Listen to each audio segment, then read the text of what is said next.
AC normal AC தான். இதில் வந்து அவுட்புட் வரலன்னு சொல்லி கம்ப்ளைண்ட் சொல்லியிருந்தாங்க.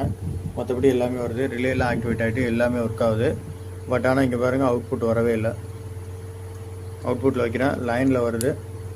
லைனு நியூட்ரலில் வரல, அவுட்புட்டில் வரவே இல்லை. ஓகேவா? ஆனால் இங்கே வச்சா வருது. இங்கே அவுட்புட் லைனில் சப்ளை வருது. இங்கே பாருங்கள், அவுட்புட் வருது. அவுட்புட் லைனில் சப்ளை வருது. பட் ஆனால் இங்கே வச்சா வரல. இப்போ நான் உங்களுக்கு ஆஃப் பண்ணிவிட்டு என்ன பண்ணியிருக்காங்கன்னு காட்டுறேன் பாருங்கள். இங்கே பாருங்கள் என்ன தப்பு பண்ணியிருக்காங்கன்னு. போர்டெல்லாம் நல்லா பக்காவாக இருக்குது, எந்த ஒரு இஷ்யூவும் இல்லை. இங்கே பாருங்கள், இந்த ஒயரை கனெக்ட் பண்ணி சொருவிருக்காங்க. இந்த ஒயரு நல்லா டைட்டாக சொருவின மாதிரி தான் இருக்கும். ஓகேவா? என்ன பண்ணியிருக்காங்கன்னா, ஸ்லீவை மட்டும் சொருவிருக்காங்க, பின்னை சொருவவே இல்லை அதில். ஓகேவா? உள்ள அந்த பின்னு கான்டாக்டே ஆகலை. வெறும் அந்த பிளாஸ்டிக் ஸ்லீவை மட்டும் சொருவிருக்காங்க, பின்னில் கான்டாக்டே வரல. அதுதான் ப்ராப்ளம். ஓகேவா? தேங்க்யூ.